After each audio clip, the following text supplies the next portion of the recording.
할렐루야. 우리 옆에 분 인사합시다. 잘 오셨습니다. 살아서서 믿습니다. 한 번 더 인사합시다. 당신을 위해 좋은 일이 시작되었습니다. 당신을 위해 좋은 일이 시작되었습니다. 제목을 한번 따라했습니다. 열매를 보고 나무를 알라. 열매를 보고 나무를 알라. 오늘 말씀을 통해서 여러분의 삶에 나타나는 신앙과 믿음의 열매들이 얼마나 귀한 것인가를 알게 될 것입니다. 그런 마음에 품고 오늘 말씀을 잘 들으시기를 예수님의 이름으로 축원합니다. 저와 여러분이 살아가는 현재의 삶은 이전 삶의 결과이기도 하지만 내일의 삶을 결정하는 디딤판이 되기도 합니다. 그렇게 과거와 현재의 관계는 현재의 삶을 통해서 미래에 어떤 일들이 일어날까를 짐작하게 하는 도구이기도 한 것입니다. 옛말에 콩 심은 데 콩 나고 팥 심은 데 팥 난다. 맞죠? 예상치 못한 큰일이 일어나지 않는 이상은 콩을 심으면 그 자리에는 콩이 난다라는 겁니다. 너무나도 당연한 것 같습니다. 그래서 그 자리에 이렇게 콩이 난 것을 보면 아, 거기에 콩이 심겨졌었구나 라는 걸 알게 되는 겁니다. 이처럼 눈에 보이는 삶의 열매들은 과거에 일어난 일들을 확신하게 해주기도 합니다. 또 지금 내가 무엇인가를 했다면 그것은 또 미래에 어떤 일이 일어날 것인가를 짐작하게 하기도 한다는 것입니다. 그래서 오늘을 잘 살아야 됩니다. 맞습니까? 잘 살아야 돼요. 저는 1년 중 6개월을 야전에서 생활하는 부대에서 군 생활을 했습니다. 기억에 남는 훈련이 하나 있는데 2주 동안 산에 들어가서 생존하는 겁니다. 먹을 것을 하나도 안 주고 2주 동안에 그룹을 줘서 산에다가 던져놓습니다. 몰래 내려오면 큰일 나요. 그러니까 거기에서 2주를 생존하는 건데 모든 부대원들에게 그 2주는 정말 힘들고 고된 시간입니다. 아무것도 안 해도 돼요. 일단 살아남으면 됩니다. 모든 사람이 다 힘들어하는데 저에게는 그 기간이 체질 개선의 시간이었습니다. 저한테. 왜 그럴까? 저는 그 2주 동안에 잘은 몰라도 산에 나는 열매들 또 산에서 자라는 식물들 중에 먹을 수 있는 건 다 먹어본 것 같습니다. 한 3일을 굶으면 금식과는 또 달라요. 눈이 뻘개져가고 천원입니다.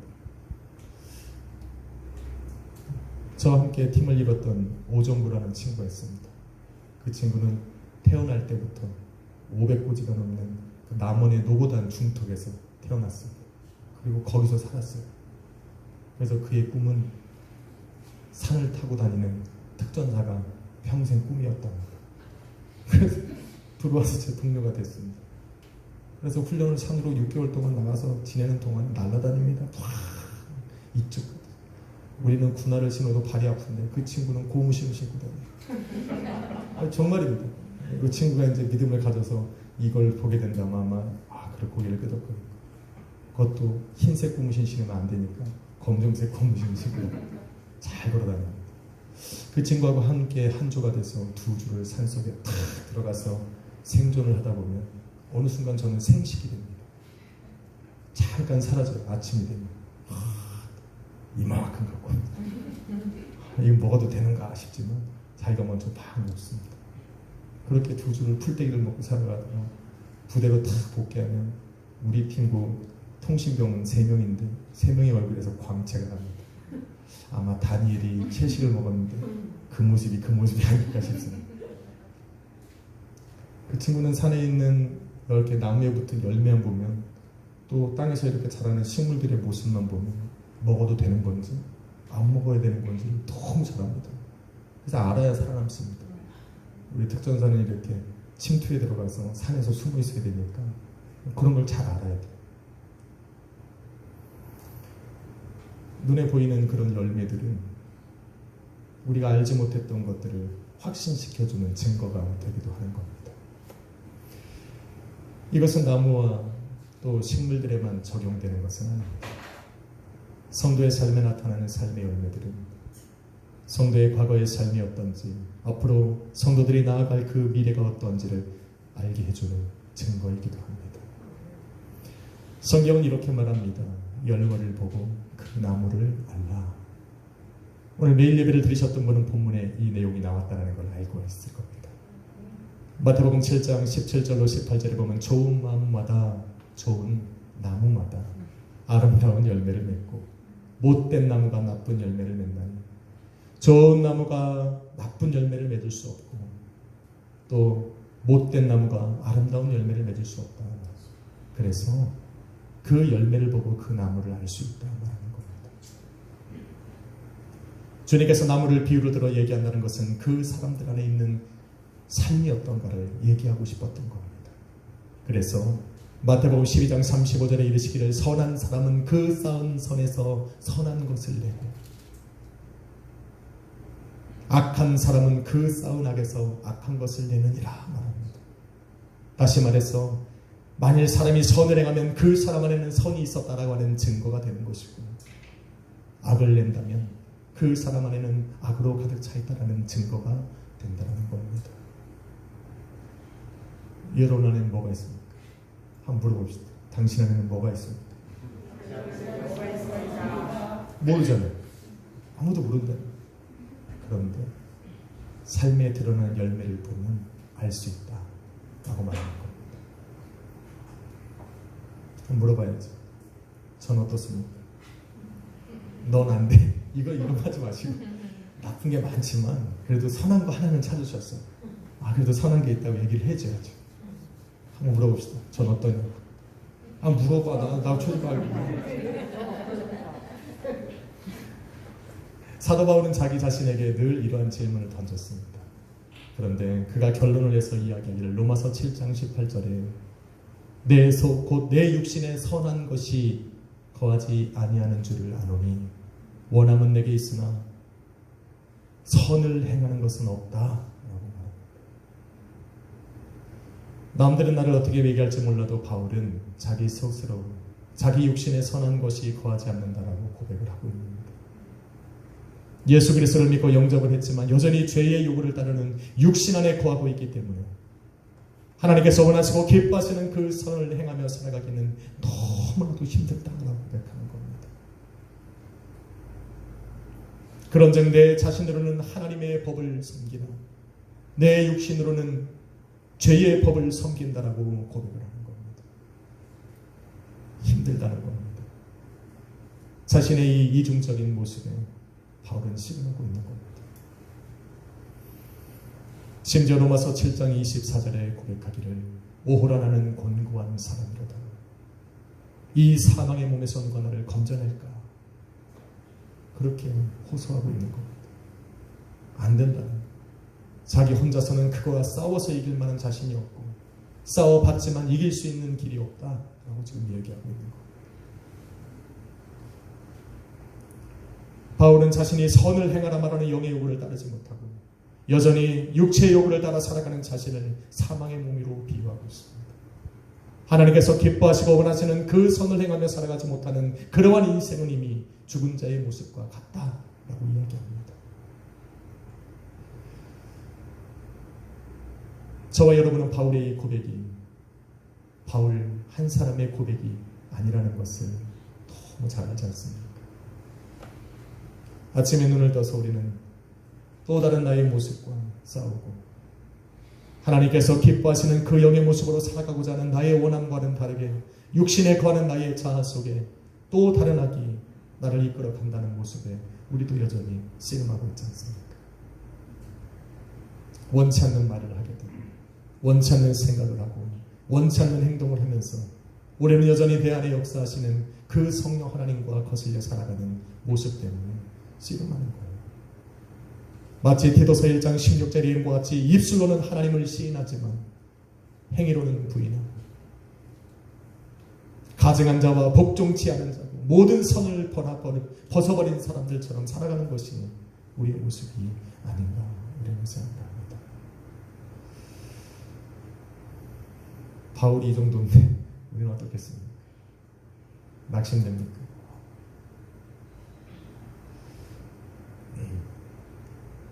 그런데 바울의 이 한탄이 어느 순간 하나님을 향한 감사로 변합니다. 그래서 저는 소망을 갖습니다. 그래서 아멘이 좀 나와야 되는 건데 아직도 싸우고 있는 건 아니죠. 싸워봐야 안 된다니까. 그래서 낙심하는 딱 그 순간에 바울의 이 낙심과 한탄이 어느 순간 하나님께 대한 그 감사로 변하는 것을 볼 수가 있었습니다. 할렐루야. 뭔가 통해야 돼 이렇게. 그래야 말씀도 재밌게 하죠. 유나야 할렐루야. 새로운 분이 오신 말이겠네.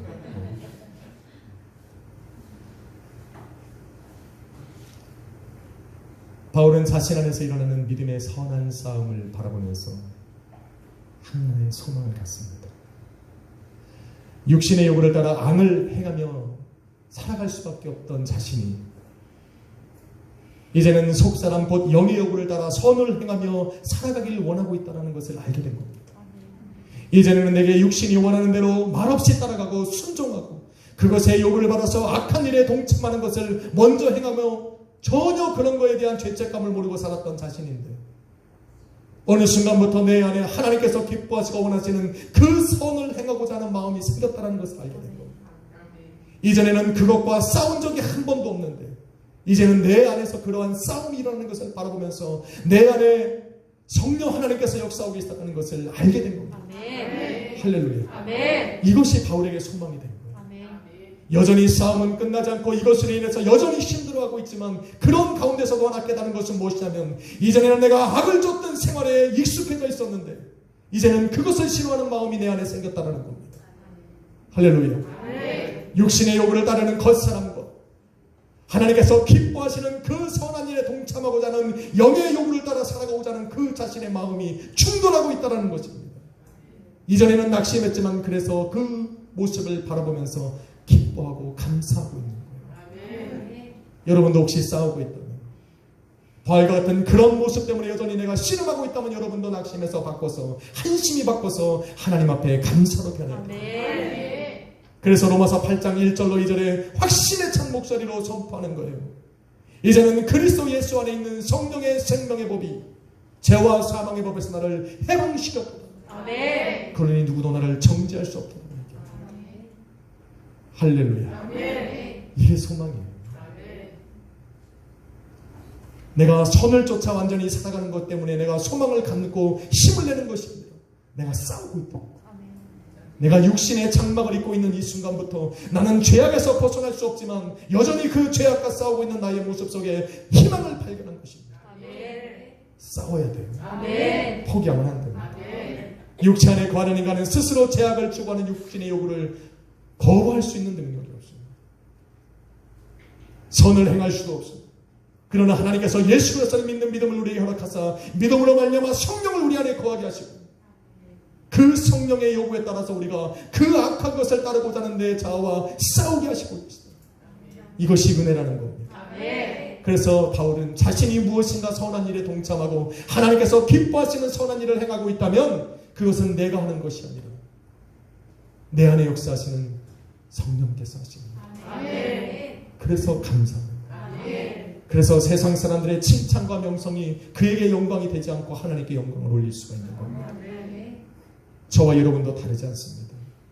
육체 안에 거하면서 육체를 요구를 따라서 죄를 수용하며 살아갈 수밖에 없는 저와 여러분이 어느 날부터인가 선한 말을 하고 선한 생각을 하고 선한 삶의 모습을 보여주고 있다면 그것은 예수 그리스도의 역사입니다. 아멘. 그래서 감사해야 돼요. 아멘. 감사해야 돼요. 하나님께서 나를 거룩한 성전 삼으사 당신이 기뻐하시는 선한 일에 동참케 하신 것이 은혜고 우리 주님께서 나를 선한 길로 인도하신다라고 하는 그 증거가 바로 내가 하는 그 선한 말과 생각과 행동이 증거가 되는 것입니다. 이것이 열매이고 이 열매가 바로 내가 하나님의 거룩한 성전되고 내 안에 성령 하나님이 살아계시다라고 하는 증거가 되는 겁니다. 한번 인사합시다. 당신 안에는 성령이 거하십니다. 믿으십니까? 성령이 거하는 줄 어떻게 까볼 수도 없고 까봐야 보이지도 않고, 여러분이 하는 선한 말과 생각과 행동이 바로 그 증거가 되는 겁니다. 바울은 지금 본문을 통해서 그 얘기를 하고 있는 거예요. 데살로니가 교회 성도들에게 너희는 원래 이방인으로서 하나님과 분리되어 살아가며 하나님께서 기뻐하시고 원하시는 선한 일에 절대로 동참할 수 없는 그런 인생으로 살아가야 되는 것이 분명하다.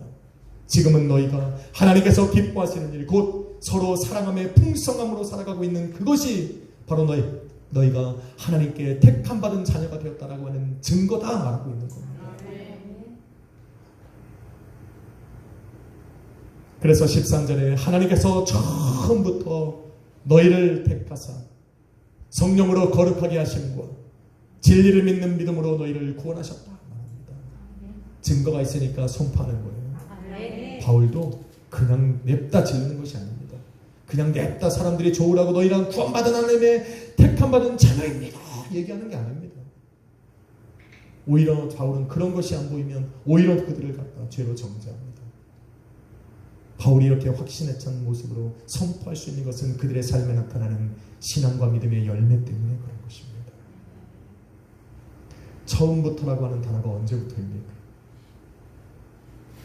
영어 성경은 그거를 in the beginning 이라는 단어를 씁니다. 어서 많이 들어보셨죠? 어서 봤습니까? 성경을 처음 시작하는 첫 구절이 in the beginning입니다. 하나님께서 천지 만물을 창조하실 그때, 하나님께서 천지 만물을 이 땅 가운데 존재하시기 바로 전에부터 하나님은 그 계획이 하나님의 계획 속에 있었다는 겁니다. 그것이 이 땅의 현실로 드러나고 존재하게 된 것입니다. 다시 말해서 데살로니가 교회 성도들에게 바울은 말하는 거예요. 너희를 택하시고 부르신 것은 우연이 아니다. 너희가 지금 예수 그리스도를 믿는 믿음 안에서 하나님의 자녀가 되고 택함받아 부르심 받은 것은 바로 하나님께서 이미 계획하신 그 계획 속에 너희는 있는 것이다. 바로 그때부터 너희의 구원의 택하심이 시작되었다 말하는 거예요. 너희가 바로 예수 그리스도의 복음을 듣고 그 복음을 믿게 되는 그 고백하는 그 순간 하나님의 그 구원의 택하심과 부르심이 너희의 삶에 보여진 것이다. 저도 믿습니다.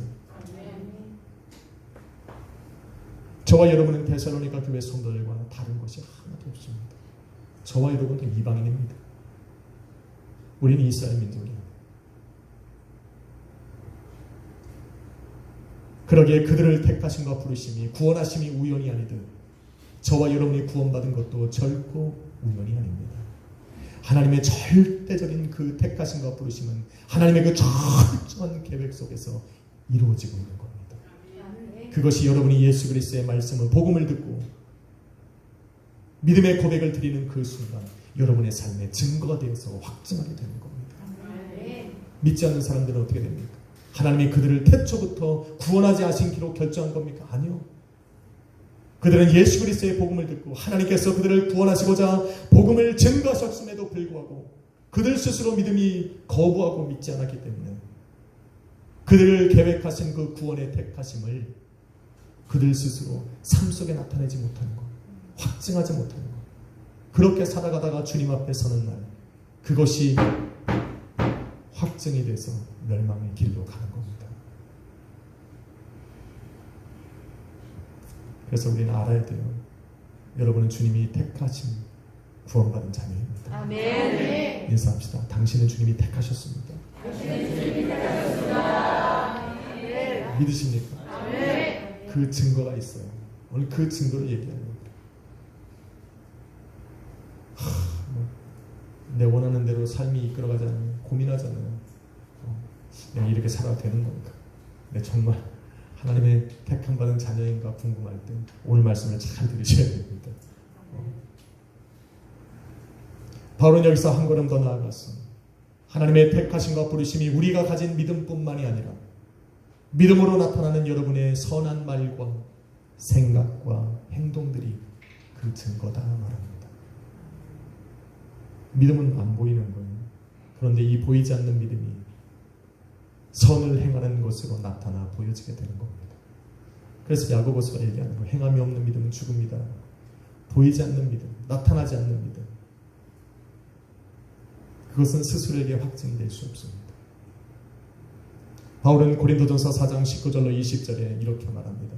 만일 주님께서 내게 허락하시면 내가 교만한 자들에게 나아가서 그의 말을 듣는 것이 아니라 그가 행하는 능력을 볼 것이라. 하나님의 나라는 말에 있지 않고 능력에 있느니라. 말은 몽학 선생들, 율법에 속해 있는 사람들도 말은 청산 유수입니다. 그런데 그 말하는 것과는 다른 삶을 살아갈 때 그의 믿음은 믿음으로 보여지지가 않는 겁니다. 택함받은 자의 능력이라는 것은 마가복음 16장 16절로 17절에 기록됩니다. 17절로 18절에 그들에게는 표적이 따르는데 그들이 예수 그리스도의 이름으로 귀신을 쫓아내고 새 방언을 말하고 뱀을 집어오려고 무슨 독을 맞을지라도 해를 받지 않아 병든 자에게 손을 얹은 즉 낫는 그 능력 행함의 역사가 그들의 삶에 나타난다는 겁니다. 그리고 보니까 우리 믿음이 없는 거예요. 오늘 성전이가 배가 너무 아프다. 평상시 안 하던 짓을 해요. 저한테 와서 목사님 아파요. 기도해 주세요. 깜짝 놀랐어요. 제가 어떻게 했어요? 이렇게 했을 줄 알았죠. 그래서 제가 얼른 가서 약을 하나 딱 먹으면 낫을 거예요. 성전이도 긴장하고 저도 긴장했습니다. 그래서 제가 한마디 했어요. 성정아, 찬양할 때 떠나갈 거야. 찬양. 대단하죠. 여기 성정이 아픈 거 아시는 분 몰랐죠? 찬양에 집중하시느라고 오늘 성정이 너무 아파. 찬양할 때 이러고 있어요. 잘하잖아요. 오늘 가온이도 아파. 오자마자 이제 가온이한테 내려갔다. 쉬 하려고 그러다가 한마디 했어요. 화장실 갔다. 야, 근데 그 아픈 배를 붙들고 이 자녀들이 찬양을 이렇게 한 거예요. 할렐루야. 이게 신앙과 믿음의 열매입니다. 여러분한테는 아무것도 아니겠지만 이 자녀들한테는 엄청난 겁니다. 진짜 3, 4년 전만 해도 아프면 저기 앉아가지고 목사님 이랬던 자녀들이 이야 정말 저는 말은 안 하지만 깜짝 놀랍니다. 이런 자녀들 보고 정말 우리 교회를 얘네들한테 맡겨도 되겠구나. 여러분도 대단한 거예요. 교회 가서 모이지 말라는데 또 나와가지고 예배 드리는 거 보면 참 대단하죠. 이름을 말하면 또 혹시 누가 보고 할까봐 그 권시성 가지신 분 이름은 은주라고 하시는 분 계세요. 그냥 회사에서 너도 교회 가서 예배 드리면 뭐 나쁜 말 해를 그렇게 하는데도 나와 있죠. 제일 먼저 와요. 열매입니다. 지금 그게 무슨 의미냐 지금 얘기하고 있는 거예요.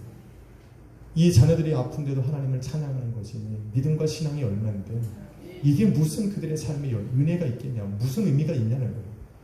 오늘도 세상 사람들은 교회에 모이고 예배하는 것을 두려워하고 비난하고 손가락질하는데 우리는 모여서 예배하는 이 믿음과 신앙의 열매들이 과연 우리의 인생 속에 어떠한 의미를 가지고 있나 지금 얘기하고 있는 거 아닙니까? 이것이 바로 우리의 삶 가운데에 우리 주님께서 나를 택하시고 부르시고 구원하셨다라고 그 하늘을 소망하게 하신 그 자녀가 되었다라는 증거가 된다라고 지금 이야기하고 있는 거예요. 할렐루야. 믿는 자의 삶 가운데 나타나는 이러한 표적들 중에 여러분이 알아야 되는 것은 뭐냐면 바로 예수 그리스도의 이름으로 이 모든 것들이 이루어져야 한다는 겁니다. 마가복음 16장 20절에 주님은 약속하시기를 너희가 나가서 예수 그리스도의 복음을 증거할 때 내가 함께 역사하사 따르는 표적으로 그 말씀을 확실히 증거하시는가 말합니다. 다시 말해서 너희가 말은 전하지만 예수 그리스도께서 함께 따라 역사하심으로 표적을 보여주지 않으면 그 너희가 전하는 말은 하나님께서 기뻐하시는 복음이 아니라는 것을 알게 될 겁니다. 그러나 만일 그들의 삶 가운데 너희가 전하는 복음 가운데에 예수님의 역사가 일어나고 함께 역사하시는 표적이 일어난다면 그것은 바로 하나님이 기뻐하시는 진리의 말씀이고, 그 복음 가운데 역사하시는 하나님의 표적이 나타나는 그 현장에 모인 사람들 가운데는 하나님의 구원이 선포됐다는 확신을 가지라 말하는 겁니다. 바울은 자신이 전하는 그 복음의 데살로니가 교회 성도들이 믿음으로 받아서 그들의 삶에 하나님의 기뻐하시는 선한 열매가 나타나는 것을 바라보면서 그래서 확신하는 거예요. 자신이 전하는 이 십자가의 복음이 하나님께서 기뻐하시는 것이고, 이 복음이 그들 안에 들려졌을 때 그들 가운데 역사하시는 그 주님의 역사를 바라보면서 너희가 바로 하나님께서 처음부터 택하여 부르신 그의 자녀라 하고 지금 확증시키는 얘기입니다. 바로 열매가 그들을 증거하고 있는 거예요. 끝으로 바울은 그들의 성도의 삶에 나타나는 신앙과 믿음의 열매들이 이렇게 중요하기 때문에 두 번째 편지의 장을 마치면서 그들을 위해 하나님 앞에 간구하는 게 16절, 17절입니다. 그는 이렇게 기도합니다. 우리 주 예수 그리스도와 우리를 사랑하시고 영원한 위로와 좋은 소망을 주신 우리 하나님 아버지께 너희 마음을 위로하시고 모든 선한 일과 선한 말에 굳건하게 하시기를 원합니다. 바울이 기도한 것과 같이 지금 데살로니가 교회 성도들이 보여지는 신앙과 믿음의 열매가 주님이 이 땅 가운데 다시 오시는 날까지 끊어지지 않을 때, 끊어지지 않도록 하나님께서는 그들의 모든 선한 말과 생각과 그들의 삶의 행동들을 지켜주실 것입니다. 그래서 그 삶에 나타나는 그 신앙과 믿음의 열매를 통해서 그들은 주님이 오실 때까지 주님께서, 하나님께서 나를 택하여 부르셨다라고 하는 이 확증 속에서 벗어나지 않는 겁니다. 할렐루야. 사랑하는 성도 여러분, 어려운 시기를 지나고 고난과 핍박을 받는 성도들에게 가장 위로가 되고 힘이 되는 말은 너희가 여전히 주님 안에 있다는 말입니다. 너희가 여전히 하나님의 택한 자들이고 너희 안에 여전히 하늘나라의 소망이 있다 라고 확증시켜 주는 겁니다. 그래서 바울은 이러한 상황 속에 있는 데살로니가 교회 성도들에게 처음 편지를 보내면서 그 첫 줄에 하나님께서 너희를 택하셨다 이야기한 것이고, 이제 데살로니가 후서의 두 번째 편지를 마감하면서 그들에게 다시 이야기하는 거예요. 하나님께서 처음부터 너희를 택하셨다. 위로를 주고 있는 거예요. 쓰러지지 않게 하는 겁니다. 하나님께서 처음부터 너희를 택하여 구원하시기로 계획하셨기 때문에 나를 보내서 너희에게 복음을 듣게 하시고 그 복음으로 너희가 믿게 하시고 그 믿음으로 말미암아서 우리 주 예수 그리스도의 몸된 교회가 돼서 성령의 거룩하심을 입게 하셨단 말입니다.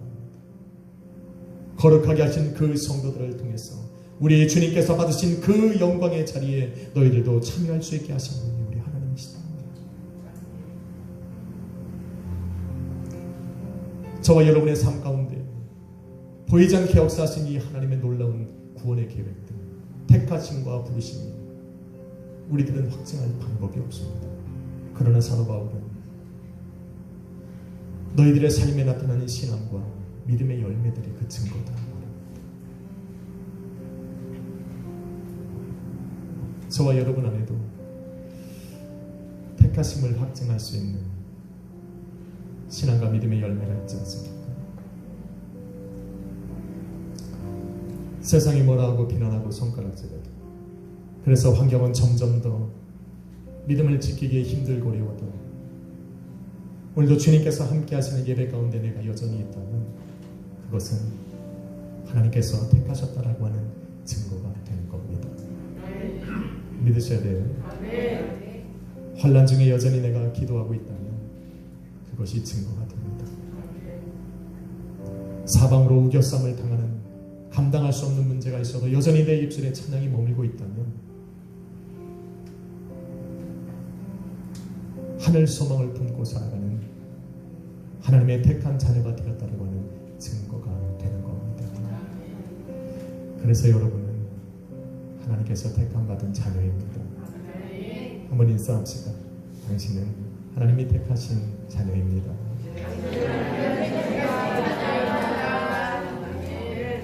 이것이 증거입니다. 표적을 보는 것이 아니라 오늘도 나를 예배 현장에 있게 하소서. 찬양과 기도를 할 수 있게 하신 그것이 저와 여러분을 택하고 자녀 삼으신 증거가 된다는 것을 여러분 반드시 기억해야 됩니다. 이런 확신을 갖고 살아가던 데살로니가 교회 성도들에게 이러한 삶의 열매들이 끊어지지 않기를 기도했던 바울처럼 여러분의 삶 가운데 이런 신앙과 믿음의 열매들이 끊어지지 않도록 저와 우리 모든 사역자들은 우리 성도님들을 위해서 사실 기도합니다.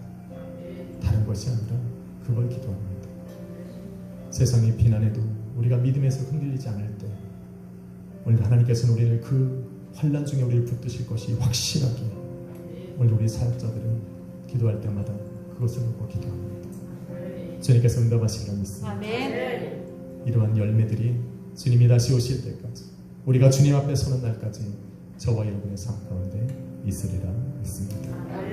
기도하겠습니다. 거룩하신 아버지 감사합니다. 오늘도 우리는 연약하고 부족하지만 오늘 나를 택하신 그 부르심의 은혜가 우리 안에 머물 수 있도록 우리가 신앙과 믿음으로 열매를 맺으며 살아갈 수 있게 하심을 감사합니다. 바울이 고백한 것처럼 오늘도 우리 모두는 육신의 요구를 따라 죄악 가운데 머물기를 원하나 오늘도 내 안에 찾아오신 성령으로 말미암아 그것들과 싸우고 여전히 씨름하고 있는 내 모습에 우리는 오히려 감사합니다. 싸워서 하나님 오늘도 내가 쓰러질지라도 포기하지 않게 하여 주옵시고 다시 일어나 아버지께서 기뻐하시고 원하시는 선한 일에 동참하는 주님의 거룩한 자녀들 되게 하여 주옵소서. 너희가 싸우나 아직 피 흘리기까지 싸운 것은 아니라 말씀하신 것처럼 오늘도 우리의 믿음이 우리를 승리케 할 때가 있을 것입니다. 그때까지 포기하지 않고 달려가는 우리 모든 택함받은 주의 자녀들 되게 하여 주옵소서.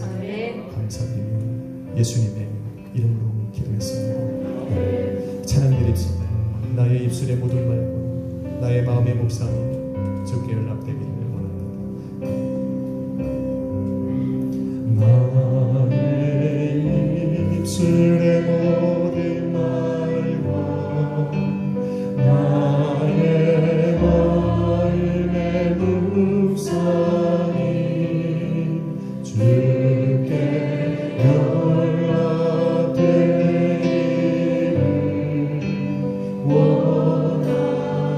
나의 입술의 모든 말과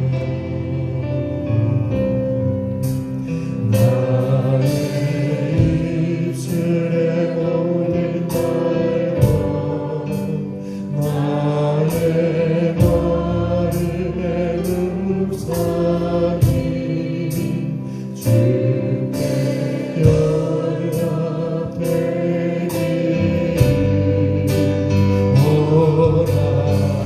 생명이 되신 주 반석이 되신 주 생명이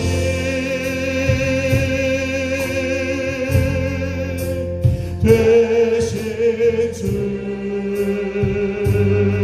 반석이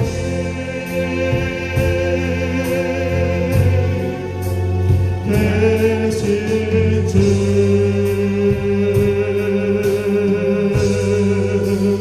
나의 입술의 모든 말과 나의 마음의 묵상이 죄를 원하. 우리 한번 합시다. 소망이 되신 주 능력이 되신 주 소망이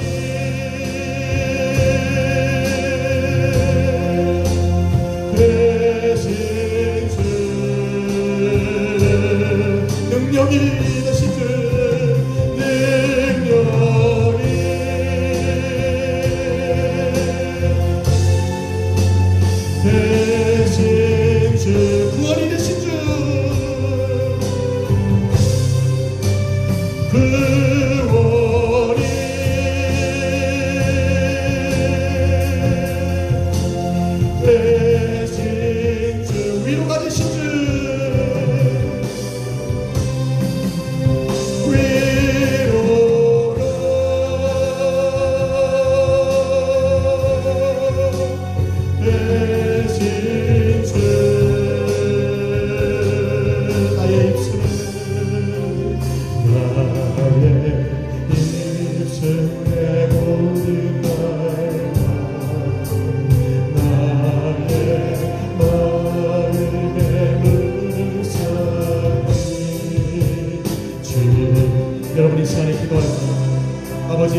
신앙과 믿음의 열매가 있게 하여 주시소. 예배의 자리, 기도의 자리, 찬양이 끊이지 않게 하여 주사 이것이 구원의 확신이 되어 나타나게 하여 주옵소서. 우리 주여 한번 부리고 합심을 한번 믿어 나갑시다.